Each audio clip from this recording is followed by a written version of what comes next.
Nah, orang pikir, wah gatal-gatal nih, mandi pakai antiseptik. makin gatal. Gak usah sebut merek ya. Iya. Akhirnya makin kering, makin gatal. Itu tuh yang orang pikir itu udah benar, padahal salah. Perisainya ada 10 lapis, ketika udah tua berkurang.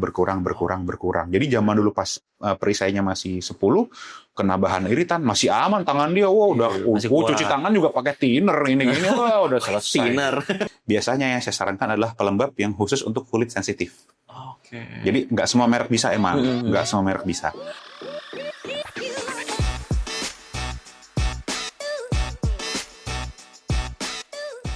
Halo Sobat Sentra, kembali lagi nih di Sentra Stage. Nah, bekerja di lingkungan panas, di berdebu, dan sering terpapar sinar matahari ini memang jadi tantangan tersendiri nih untuk kesehatan kulit. Kalau tidak dijaga dengan baik, kulit bisa jadi kering, iritasi, kusam, bahkan bisa lebih rentan mengalami kesehatan tertentu.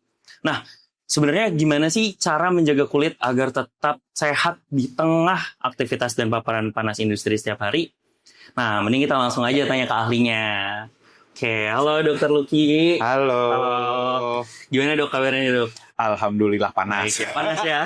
Cocok banget nih dok, soalnya emang lagi panas banget nggak sih dok belakangan ini? Di tengah pabrik banget ya. Iya kan, betul. Ya, udah gitu banyak polusi, panas, wah cocok banget ya emang. Cocok banget dengan tema kita. Betul. Nah dok, kira-kira nih dok, aku sih penasaran sebenarnya. Apalagi kan kita nih kerja di lingkungan yang panas, terus banyak polusi, udah gitu juga kayaknya kondisinya tuh kayak nggak cocok banget nih sebenarnya untuk kulit. Nah, kira-kira kalau misalkan yang kayak gini dok, dengan kondisi seperti ini, yang paling sering tuh apa ya dok ya? Masalahnya? Masalah kulitnya. Oke. Jadi gini, masalah kulit pada pekerja ya, pada kasus industri itu sangat spesifik tergantung industrinya apa. Dan ini masing-masing industri sangat berbeda. Misal saya ambil contoh. Kalau di Cikarang kebanyakan industri otomotif atau turunannya. Ya. Nah, itu tentu nanti gambarannya akan sangat berbeda dengan misalkan pertanian. Ya, betul. Ternakan. Betul. Misalkan tambak. Ya, seperti itu. Atau kalau di sini kan mungkin lebih panas ya. Gimana kalau industrinya melibatkan dingin, cold storage. Lain lagi. Betul. Nah, kebetulan ini kita ada di Cikarang ya, dan ini panas ya. Jadi memang, dan sifat industrinya itu kan emang turunan otomotif ya. Iya, jadi mungkin kita spesifik agak bahas ke situ aja dulu ya. Oke, boleh dok. Tapi ntar yang lain kita sedikit-sedikit bahas juga. Nah, jadi yang paling sering itu apa? Oke.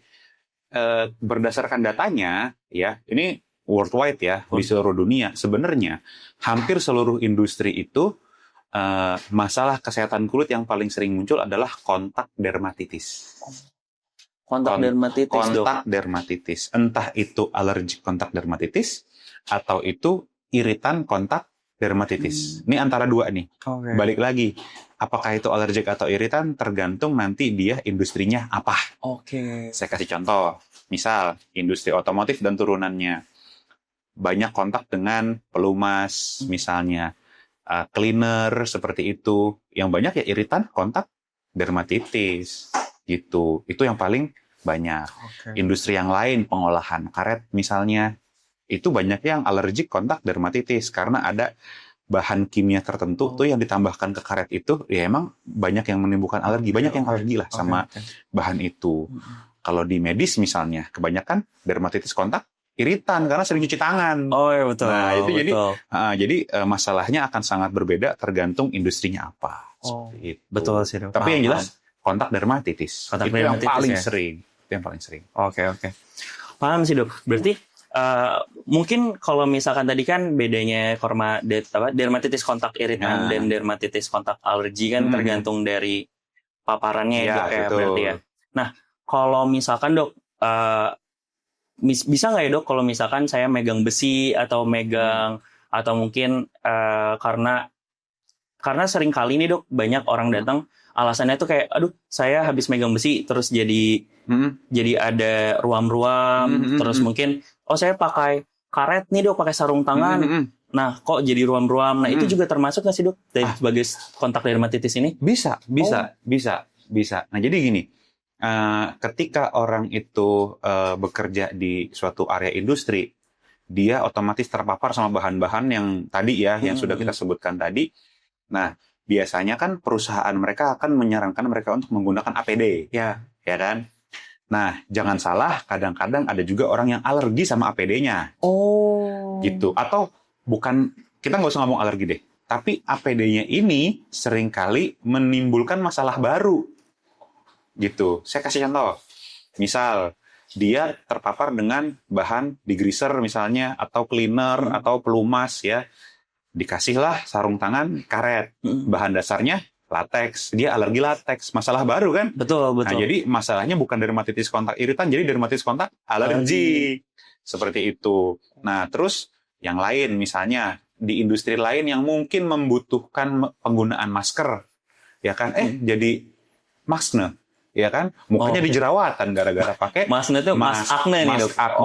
Gitu. Jadi malah muncul jerawat di area yang tertutup oleh masker. Terus misalnya dia mesti pakai baju khusus tertentu, ya kan? Ya untuk melindungi dia dari paparan bahan-bahan tertentu. Bajunya tertutup, gerah, panas, keringetan, malah jamuran. Nah, jadi ketika kita mencoba menghindari ya suatu bahan dan kita menggunakan pelindung, nah seringkali pelindungnya ini juga menimbulkan masalah baru. Gitu. Tapi bukan berarti ini pelindungnya nggak boleh dipakai ya. Ini harus banget karena untuk jangka panjang tetap lebih aman. Dan penyakit-penyakit yang saya sebutkan tadi kan tidak semua orang mengalami. Ada yang mengalami, tapi kebanyakan enggak. Jadi tidak perlu khawatir, APD tetap dipakai aja. Kalau memang dia ada alergi misalnya terhadap APD tertentu, ya tinggal diganti bahannya. Misalnya yang tadinya APD-nya latex, alergi dia, ganti yang nitril. Nah, misalnya seperti itu. Jadi substitusinya dicari. Gitu. Jadi APD tetap, tapi substitusinya dicari dengan bahan yang tidak menimbulkan alergi. Jadi jangan sampai tidak pakai APD. Baik. Seperti itu. Berarti sebenarnya kayak yang dalam tanda kutip yang barang yang kita anggap sepele seperti tadi ya kayak karet atau mungkin besi atau mungkin bahkan masker ya yang sering kita pakai itu justru bisa menimbulkan masalah. Ya. Betul. Berarti kita antara kita cari substitusinya, menggantinya atau langsung berobat aja. Ya, nah sebaiknya begini. Ketika kita kontak dengan bahan-bahan itu atau kita berada di lingkungan yang ibaratnya berisiko, ya kan, saran saya jangan sampai menunggu masalah kulitnya muncul. Jangan. Konsultasi dulu nggak apa-apa. Jadi nanti kita bisa cari ini, Anda bekerja di mana, paparannya apa, nanti spesifik proteksinya seperti apa. Itu bisa kita cari. Bisa kita cari. Bahannya ada kok banyak. Gitu. Walaupun banyak juga perusahaan terutama yang memang sertifikasinya udah bagus ya, itu mereka menyediakan. Cuma ketika pun udah disediakan, cuma kadang-kadang bukan yang bagus gitu loh. Yang kadang-kadang yang penting ada gitu. Tapi ya udah disediakan lah. Intinya seperti itu. Jadi kita tinggal nambahin dikit. Ini seperti itu. Bisa konsul aja gitu. Berarti ada ya bisa langsung konsul ya, Dok? Bisa dong. Itu kan kalau misalkan tadi kan yang tentang ini ya, Dok ya, tentang kayak paparan-paparan. Nah, tapi kalau misalkan penyebab lainnya, Dok, kan di sini kan bukan cuman kayak paparan doang, panas kan kadang, Dok. Benar. Nah, panas nih. Tadi kan dokter juga sempet nyebut kalau misalkan jamuran ya. Betul. Banyak jamuran. Itu. Nah, banyak. Itu tuh sebenarnya kalau jamur gitu gimana ya, Dok? Maksudnya kayak apa hubungannya antara keringat, panas dan jamur? Ya. Ketika kita berkeringat, ya kan, ketika kita kena panas terus berkeringat, otomatis badan kita kan jadi lembab, basah dan lembab, terutama di area lipetan ya. Nah, area lipetan yang panas, lembab itu menyebabkan jamur-jamur itu jadi suka, jadi berpesta pora dia di situ. Spora nih. Jadi lingkungannya sesuai. Lingkungannya sesuai. Jadi ya seperti kita tahu lah jamur yang misalkan kita makan itu kan harus ada di lingkungan tertentu supaya dia tumbuh. Betul. Ya kan? Betul. Suhunya sekian, kelembapannya sekian, kan gitu ya. Ini juga sama, jamur kulit juga sama. Ya, area lipatan, panas, berkeringat. Nah, udah nih, jamur suka nih. Makanya apalagi nih orangnya agak susah menjaga kebersihan. Udah tahu jam kerja di pabrik panjang, misalnya, pas nyampe pulang nggak langsung mandi. Iya, mandinya nanti. Nah, otomatis tuh pesta, makin berpesta pora dia. Jadi hal itu tuh ya yang menyebabkan sulit menjaga kebersihan. Itu juga yang banyak yang akhirnya menyebabkan karyawan-karyawan di area industri itu terkena infeksi jamur gitu.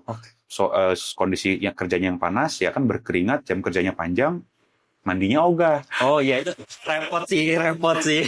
Repot. Sulit Ya. Kalau misalnya dia rajin mandi itu bisa dicegah kok. Oke. Itu bisa dicegah, walaupun kadang-kadang memang sulit ya, apalagi yang jam kerjanya panjang, sering lembur gitu kan. iya. Ya itu memang ya udahlah kadang-kadang kena, ya tinggal diobati aja gitu. Nah, kalau misalkan nih dok, tadi menarik sih dok, cukup menarik kalau misalkan kita kan harus mandi nih, artinya kan kita harus rajin bebersih. Tapi kan ada juga yang shiftnya panjang, tapi kan ada juga yang kayak misalkan udah di dalam pabrik, udah gitu panas, maksudnya bukan cuma dari luar panas, tapi di dalam gedungnya pun panas. Apalagi kalau misalkan yang kayak welding ya, welding, lalu terus yang kayak mungkin peleburan itu kan panas. Pasti kan, banget itu. Wah iya kan, pasti keringatnya berlebih tuh dok. Betul. Nah, tapi kalau misalkan kita pakai obat kan berarti bukannya ini ya dok, sama aja nanti berkeringat lagi. Nah, kira-kira preventifnya untuk pencegahan kayak gitu gimana dok? Apakah kita perlu ganti baju di tengah-tengah atau kita harus mandi di tengah-tengah? Gimana ya dok? Nah, kalau itu kan tidak mungkin. Kalau mandi pasti di akhir shift. Betul. Ya kan, jadi bebersihnya jangan nunggu di rumah. Kalau bisa pada saat udah selesai shift, ya udah bersih-bersih di situ. Jadi nggak ini lagi tidak ketunda lagi. Seperti itu. Memang gini. Faktor lingkungan yang tadi dokter sebutkan itu emang nggak bisa itu pasti ada. Namanya peleburan pasti mengeluarkan panas. Ya nggak mungkin adem. Betul. Ya kan? Nah ya udah, tinggal cara kita gimana mengakali itu, ya kan? Ya yang paling gampang ya sudah habis bekerja, ya kan? Jangan tunda untuk bersih-bersih, jangan tunda untuk mandi. Kalau emang di kantor menyediakan fasilitas, mandi di situ, ganti baju di situ, baru pulang. Ya sama kayak kita nih, misalnya di rumah sakit. Infeksius ya kan, kalau bisa mandi sebelum pulang mandi aja. Ya kan, nyampe rumah udah bersih gitu. Ya kan, banyak yang begitu kan. Betul. Iya, jangan sampai kumannya dibawa ke rumah gitu. Seperti itulah. Berarti kalau misalkan pulang kerja nih, terus misalkan mau pacaran atau mana, baiknya berarti pulang dulu ya dok ya, jangan keluyuran dulu nih. Jangan keluyuran, nanti malah jamuran gitu. Nah, kira-kira kalau selain jamur tuh apa ya dok? Mungkin nggak ya dok? Apalagi maksudnya kalau di kondisi panas tuh. Banyak ya, gini, panas sendiri itu ya kan, selain masalah yang kontak tadi ya, terus akhirnya masalah infeksinya kan bukan cuma jamur, bakteri bisa, parasit bisa, ya kan, balik lagi semua tergantung industrinya apa. Ya terus misalnya begini, kondisi dermatitis misalnya, dermatitis kontak iritan yang dibiarkan lama, tidak diobati dengan baik, terus ketemu deh lingkungan yang kayak gitu kan bisa terinfeksi juga. Iya, sering banget kok datang ke sini dengan misalkan dermatitis kontak iritan dengan infeksi sekunder itu sering. Sering. Wah, repot banget ya, Dok. Misalkan dia udah kena dermatitis kontak, kandidiasis lagi. Misalnya udah kena infeksi bakteri juga, udah. Itu akhirnya kan penyembuhannya jadi lama. Betul. Itu dan otomatis pekerjaan dia jadi terganggu, apalagi di bidang pekerjaan yang emang dia sangat membutuhkan tangan. Manufacturing itu kan sangat membutuhkan itu. Emang tangannya kontak gitu loh. Lah kalau dia tangannya sakit, tangannya gatal, nanti pekerjaannya terganggu. Betul. Oke, Dok. Nah, lagi nih dok, misalkan kan udah panas, tangan kotor nih, misalkan tangan kotor, badan basah. Terus mungkin nggak dok, kalau misalkan nih, kadang kan kita suka jadi gatal atau apa gitu, terus megang muka, mungkin nggak dok jadi jerawat gitu? Bisa, kenapa tidak? Bisa. Berarti kalau misalkan dalam satu kondisi tuh kita bisa aja dermatitis, kandidiasis, bisa, jerawatan, bisa, infeksi bakteri, bisa. Waduh, ada yang kayak gitu pasien saya. Iya, tapi balik lagi ya, itu pada kasus ekstrim yang memang orangnya itu bisa dibilang ya nggak bersih lah. Ya, tapi pada sebagian besar orang paling kena cuma 1 atau 2. Gitu, misalkan dia kena dermatitis kontak misalnya plus ada infeksi sekundernya gitu ya, paling itu aja, nggak yang banyak banget gitu ya. Kalau yang banyak banget ya ada tapi sangat jarang. Sangat jarang. Betul, itu sebenarnya bisa dicegah kok. Gitu. Oke dok. Nah berarti kalau kayak gitu dok, kira-kira kapan sih dok sebenarnya waktu yang ideal atau misalkan apalagi kan sibuk ya, pekerja itu pasti sibuk dan kadang tuh mungkin sampai rumah juga capek gitu. Terus kira-kira kayak waktu ideal untuk pergi ke dokternya gimana ya dok? Ya baiknya gini, kalau misalnya yang baik ya, jangan tunggu sampai keluhannya makin parah. Kalau misalnya ada keluhan, saran saya langsung aja datang ke dokter spesialis, nanti akan kita lihat ini masalahnya apa. Karena kalau masalahnya masih sedikit, belum parah, diobatinnya cepat. Nah, dan kita bisa upayakan supaya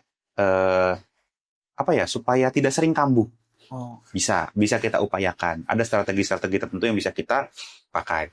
Nah, tapi kalau misalnya udah bonyok sana sini, wah sulit. Misal yang banyak nih kan dermatitis kontak iritan kronis. Udah bertahun-tahun, tangannya udah kering, pecah-pecah, merah, meradang, terinfeksi. Wah, bingung saya. Waduh. Oke, kita beresin infeksinya, selesai. Habis itu kita redakan peradangannya, selesai. Tapi kulitnya tidak pernah benar-benar normal lagi. Gitu. Udah kering, pecah, dan jadi akhirnya sangat sensitif. Karena skin barrier-nya udah rusak. Jadi besok-besok nih dia kena bahan itu, langsung meradang. Besok-besoknya langsung meradang. Nah, ini juga ada pertanyaan seperti ini dari pasien saya.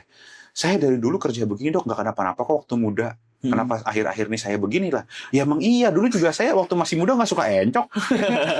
Sekarang saya encok ya, karena ada perubahan. Betul, gitu. betul. Karena ada perubahan. Jadi kulit itu makin bertambah usia, otomatis dia berubah. Ya kan? Yang tadinya mungkin perisainya ada 10 lapis, ketika udah tua berkurang. Jadi zaman dulu pas perisainya masih 10, kena bahan iritan, masih aman tangan dia. Wah, udah cuci tangan juga pakai thinner ini wah udah selesai. Thinner. Pakai thinner. Tapi ketika sudah tua, ya kan kena sabun cuci piring aja udah gatel. Iya, betul. Itu kenapa? Ya karena waktu mudanya dia cuci tangannya pakai thinner. Udah hilang loh. Udah hilang. Perisainya pada hilang ya. Jadi apa yang terjadi sekarang?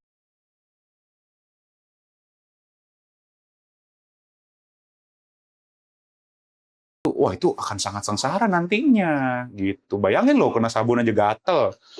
Waduh, Ya berarti sebenarnya kayak cuman masalah dalam tanda kutip lagi ya, Dok. Berarti kayak masalah sepele aja yang kayak sering-sering cuci tangan, maksudnya menggunakan alat-alat tadi ya. Nah, gitu. Bisa Mungkin untuk pencegahannya gini, untuk pasien-pasien yang sering kontak ya dengan bahan-bahan seperti itu, pencegahannya itu gampang sebenarnya. Pakai pelembab. Oh, pelembab. Tapi pelembab tuh apa ya dok? Apalagi kan pelembab kan banyak. Iya betul. Pelembabnya banyak. Jadi biasanya yang saya sarankan adalah pelembab yang khusus untuk kulit sensitif. Oke. Jadi nggak semua merek bisa emang, nggak semua merek bisa. Makanya nanti kalau pengen tahu nanti datang aja, nanti kita boleh langsung datang ke Polio Dokter Lucky setiap hari. nanti datang aja, ntar kita kasih tahu kok yang kira-kira bisa dipakai untuk kondisi kulit itu, karena masing-masing kondisi kulit itu bisa berbeda. Terus pernah dengar ini nggak? Pernah dengar barrier cream? Barrier cream, wah apa tuh dok? Cream. Ini sering dipakai nih kalau ibu-ibu yang punya anak yang sering ruam popok itu sering memakai ini. Itu biasanya bahannya ada isinya zinc. Zinc. Nah, yaitu berfungsi kayak memberikan perlindungan ya ke kulitnya. Jadi kalau memang pada saat kerja kita ada terpapar dengan bahan-bahan itu, bisa pakai barrier cream dulu supaya untuk apa ya, meminimalisir dampak. Oh, paham, gitu. paham. Ada produknya, ada apa? Ada gitu. Ada. Mungkin kita nggak ngeh gitu, dan mungkin juga nggak tahu ya, karena kan emang nggak berkecimpung di situ ya. Betul juga dok. Tapi ada itu, produk itu ada. Oh ada ya dok. Dan itu nggak sulit kok untuk mendapatkan itu. Berarti di minimarket pun ada dok? Minimarket sih nggak ada. Oh nggak ada. Pokoknya ada lah, nanti kita kasih tahu. Oke, boleh. Berarti ini eksklusif di Polio Dokter Lucky ya. Ada lah, ya. Bisa gitu ya. Oke. Nah dok, mungkin kan tadi kan kita sudah membahas kayak itu sudah membahas gimana pengobatannya. Tapi kan kadang orang tuh suka telat kan datangnya. Iya, telat. Kira-kira tuh kayak apa ya dok? Kayak kesalahan-kesalahan yang sering orang buat tuh apa ya dok? Selain tadi nih, kayak cuci tangan pakai thinner gitu. Ya itu. Maksudnya kadang kan orang nggak sadar kan dok, sehari-hari tahu-tahu kayak kok gatal, kok jerawatan, kok badan saya bau, kok gatal-gatal. Nah kira-kira kayak kesalahan yang paling umum tapi orang nggak sadar ngelakuin tuh apa ya dok? Gini, mereka itu rata-rata perawatan dirinya keliru. Gitu. Misalnya mereka menggunakan sabun antiseptik. Sabun antiseptik itu bikin kulit kering. Tidak bagus kalau dipakai setiap hari. Sebaiknya pakai gentle cleanser ya. Entah pakai sabun bayi atau sabun yang lain lah, yang banyak pelembabnya. Berarti kita orang dewasa boleh nih pakai sabun bayi, dok? Sebaiknya pakai itu. Oh gitu dok. Iya, antiseptik itu tidak untuk setiap hari. Untuk sesekali bisa. Misal kalau food handler emang harus pakai. Iya. Ya kan, di mana di tempat kerjanya memang harus pakai. Itu emang udah kewajiban dan emang itu benar.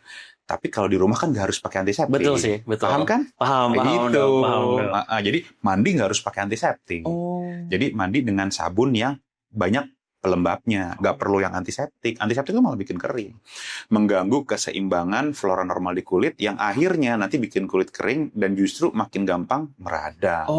Nah, orang pikir, wah gatal-gatal nih mandi pakai antiseptik. makin gatal. Gak usah sebut merek ya. Iya. Akhirnya makin kering, makin gatal. Itu tuh yang orang pikir itu udah benar, padahal salah. Ya, terus kedua, ketika masalahnya udah muncul, ini nih orang kebiasaan buruk nih, orang-orang kita nih adalah mereka suka main dokter-dokteran. Ini dok apa sekarang tuh dokter internet ya dok ya. Itulah pokoknya. Datanglah ke dokter spesialis, nggak usah nanya orang, nggak usah nanya temennya, nggak usah nanya bapak ibunya, nggak usah nanya budenya, ya kan datang ke dokternya gitu loh. Karena gini, kalau misalnya kita mendapatkan informasi yang tepat, pengobatannya cepat, ya kan enak. Iya, betul dok. Banyak pasien saya yang akhirnya tertunda gara-gara itu. Udah pakai ini aja, pakai itu aja. Jangan makan ini, jangan makan itu. Padahal nggak ada hubungannya. Iya, betul. Dermatitis, kontak iritan nggak boleh makan telur. Waduh, apa hubungannya? Kayak gitu. Hubungannya nggak. Penyakit kulit juga jarang banget yang karena makanan gitu. Nggak ada hubungannya. Jadi akhirnya dia ada, padahal saya udah sebulan nih nggak makan telur, emang siapa yang nyuruh? Waduh, nah ini siapa yang nyuruh? Nah itulah akibatnya kalau bertanya pada bukan ahlinya, akhirnya tersesat gitu loh. Nah jadi sebaiknya jangan tunggu sampai keluhannya memberat waktu masih ada, walaupun cuma sedikit datang nanti kita obatin. Balik lagi ntar perawatannya kita kasih tahu supaya nggak sering muncul gitu. Kayak kebanyakan itulah dua ya. Betul. Sebenarnya berarti itu internet tuh bagus ya dok ya. Internet apalagi AI itu kan bagus ya. Tapi kan tetap aja ya. Kalau misalnya konsultasi kesehatan kita harus tetap aja langsung datang ke polispesialis. Benar. Dia itu bisa menjadi tools yang sangat berguna bagi orang yang mengerti cara menggunakannya. Kalau saya misalnya menggunakan AI gitu, itu ngebantu saya karena saya ngerti. Ya kan dia membantu menyaring. Tapi kalau orang yang nggak ngerti, pertanyaannya terlalu luas, terlalu awam, ya nggak akan mengarah kemana-mana juga. Betul. Jadi tetap istilahnya ekspertise dari ahli itu penting. Betul. Gitu. Apalagi kan masalah kulit kan dok, masalah estetika kan. Nah gini masalah kulit ini sulit. Ya jadi kalau misalnya kita melihat suatu ruam, ya kita pikir penyakitnya jangan salah, ada puluhan penyakit lain yang ruamnya sama. Ini dokter umum juga bingung, apalagi orang awam. Sulit. Ada bercak nih melingkar, kita pikir jamur. Ternyata bukan jamur. Setelah kita periksa ternyata bukan jamur, ternyata yang lain. Iya, bisa sekali. Itu kan sering. Betul. Itu kan sering. Saya sering dapat masalah, dipikir apa, ternyata bukan. Lesinya mirip. Atau psoriasis. Misalnya ternyata malah kusta. Waduh, repot. Lesinya sih mirip. Iya, jadi makanya saya menyarankan buat pemirsa, ya kan sahabat Sentra Medika, jangan main dokter-dokteran. Betul. Kalau ada keluhan, datang aja langsung. Biar nanti kita yang mikirin. Betul. Gitu, karena pasien banyak yang tidak paham gitu. Kalau mereka mencari-cari sendiri nanti malah tersesat. Betul. Biar kita yang bantu cari, seperti itu. Oke dok, tadi kan pembahasan kita banyak banget ya dok. Nah kira-kira nih dok, ada nggak dok pesan penting untuk sobat-sobat Sentra sekalian nih, kayak untuk kita tetap jaga kulit kita tetap sehat dok, supaya tidak kena penyakit yang tadi itu? Oke, sebenarnya yang harus kita pahami adalah kita harus memahami industri kita. Dan kita harus memahami hazard yang muncul di tempat kerja kita. Ya misal, kalau tadi hazardnya bahan kimia, ya kan, ya otomatis ya pakai APD atau misalkan barrier cream, atau kalau bisa hindari kan kayak gitu. Nah terus misalnya faktor lingkungan, misalnya sinar matahari ya pakai sunscreen, misalnya seperti itu. Kalau udah tahu panas, lembab, berkeringat, ya jaga kebersihan. Misalnya jangan tunda untuk membersihkan diri. Jadi pahami hazardnya itu penting. Dan ketika udah kita memahami hazardnya, berikutnya ya jangan kita malas-malas untuk merawat diri. Perawatan diri yang spesifik terhadap industrinya gitu, karena pasti beda-beda kan. Itu jadi yang paling general ya, yang paling umum ya, pasti ini semua industri memerlukan ini, sabun dengan pelembab, pakai pelembab yang benar ya sesuai dengan kondisinya, sama ketiga pakai sunscreen. Ini wajib nih, ini 3 nih wajib nih kalau pakai 3 ini apapun industrinya insya Allah masuk. Gitu, insya Allah masuk ya. Terus ya tadi, kalau emang ada keluhan segera datang untuk berobat, jangan diobatin sendiri. Jangan nanya AI. Jangan main dokter-dokteran. Jangan main dokter-dokteran, betul. Gitu, jangan main dokter-dokteran ya. Itu yang paling penting ya. Oke. Oke dok, kalau gitu paling terima kasih banyak dok Sama-sama. buat waktunya, terima kasih buat insight-nya, benar-benar ini mungkin buat yang awam dan buat saya juga ini sangat-sangat berguna banget dok, apalagi saya juga sering cuci tangan, saya kira ya udah biasa aja. Ya betul. Pakai tambah antiseptik tambah kering dok, Ya, betul. itu dokter semua begitu. Oke kalau kayak gitu.